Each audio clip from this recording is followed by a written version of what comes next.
विपश्यना, जिसका शाब्दिक अर्थ है चीजों को वैसा ही देखना जैसा वे वास्तव में हैं, भारत की सबसे प्राचीन ध्यान तकनीकों में से एक है। यह आत्मनिरीक्षण द्वारा आत्मशुद्धि की एक प्रक्रिया है। इस ध्यान का उद्देश्य मन और शरीर के बीच गहरे संबंध को प्रत्यक्ष अनुभव के माध्यम से समझना है, जो शारीरिक संवेदनाओं पर अनुशासित ध्यान देने से संभव होता है। ये संवेदनाएं शरीर के जीवन का आधार हैं और लगातार मन के जीवन को आपस में जोड़ती और कंडीशन करती हैं।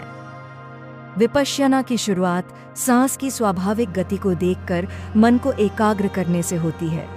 फिर बढ़ी हुई जागरूकता के साथ साधक शरीर और मन की बदलती प्रकृति का निरीक्षण करना शुरू करता है और अनित्यता, दुहक और अनात्म के सार्वभौमिक सत्य का अनुभव करता है। प्रत्यक्ष अनुभव के माध्यम से इस सत्य की अनुभूति ही चित्त की शुद्धि की प्रक्रिया है।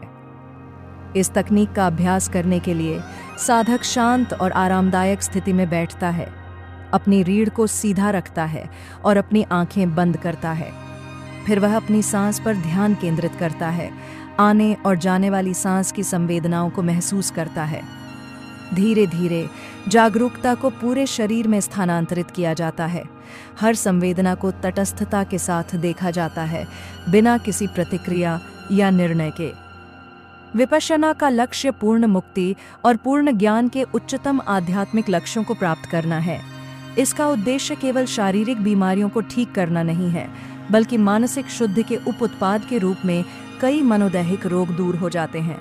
वास्तव में विपश्यना सभी दुखों के 3 मूल कारणों तृष्णा, द्वेष और अज्ञान को समाप्त करती है।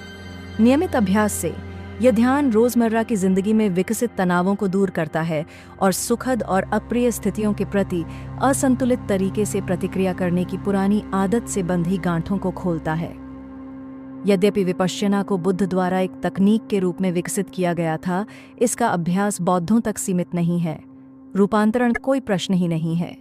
यह तकनीक इस सरल आधार पर काम करती है कि सभी मनुष्य समान समस्याओं को साझा करते हैं और एक तकनीक जो इन समस्याओं को मिटा सकती है, उसका सार्वभौमिक अनुप्रयोग होगा।